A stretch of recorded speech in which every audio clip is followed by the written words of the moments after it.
Now, I've been wanting to record this video for a long time. I was helping an individual who had received the summons, and after sending out multiple documentation or answering or responding to the summons, the actual attorney, y'all, admit that the debt was securitized.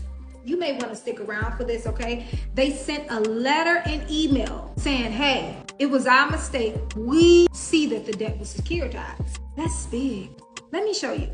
Okay, so here is the email from the attorney, and it says, hello, we just completed an arbitration in the above referenced matter. As soon as we all hung up the phone, my witness found that over 6 years ago, the subject loan was securitized, but was then transferred back to the original owner more than 5 years ago.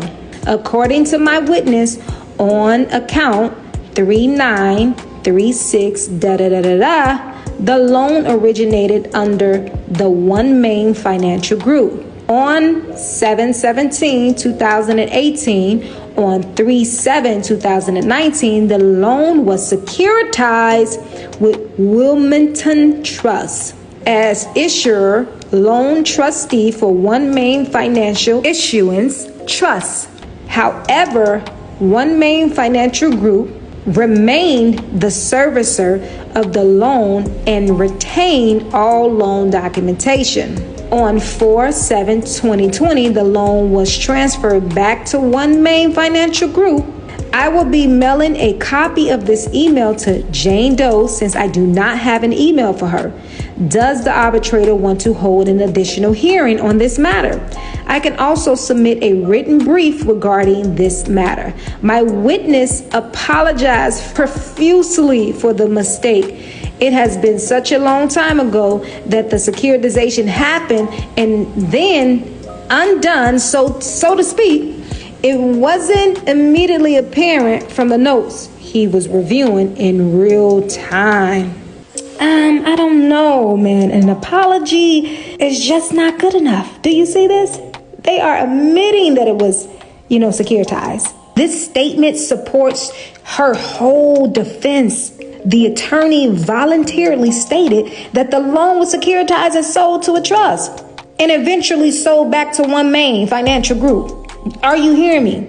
It's giving no standing and it's giving chain of title broken, okay? That's all it's giving. This admission now creates a burden of proof for the plaintiff because now they must prove they currently own the debt, y'all. This type of response from the plaintiff and their attorney, you don't want to just push to the side. See, asking the right questions get them to provide more information. The more information they provide you, the letters they send in the mail, the packages, if you break it down correctly, finding the violations is hurting them more than it's helping them. Trust me. Now here's where the fun part begins.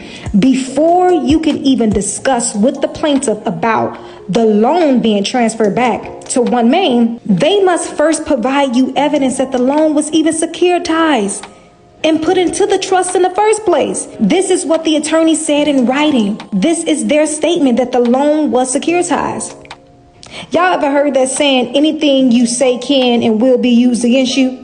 Yeah, that includes the plaintiff attorney too. So with this type of transfer that they're talking about is governed by the UCC. Once a loan is securitized, it can't just magically be reclaimed without a valid transfer process. These people would just tell you anything, and most people would just run with it. If the original creditor claimed they got the loan back after it was transferred to a third-party debt collector, they must reestablish the security interest.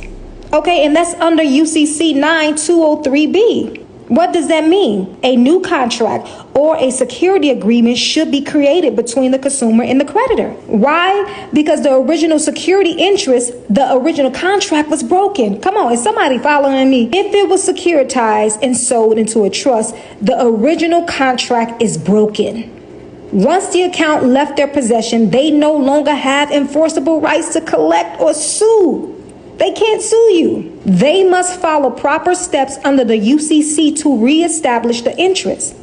They must provide a new signed contract. They must provide a new signed agreement with your consent. Once a debt is sold, the original creditor has no more rights unless they start over. Where is the new contract? Where is the signed contract with my consent? If there is no contract, there is no claim. As you can see in this case, the attorney is apologizing. So ask the right questions and demand for proof. In her case, if they don't meet all the requirements of law, she's in a good position to file a motion to dismiss. Okay, so know your rights, stand on it, and don't wait to be great.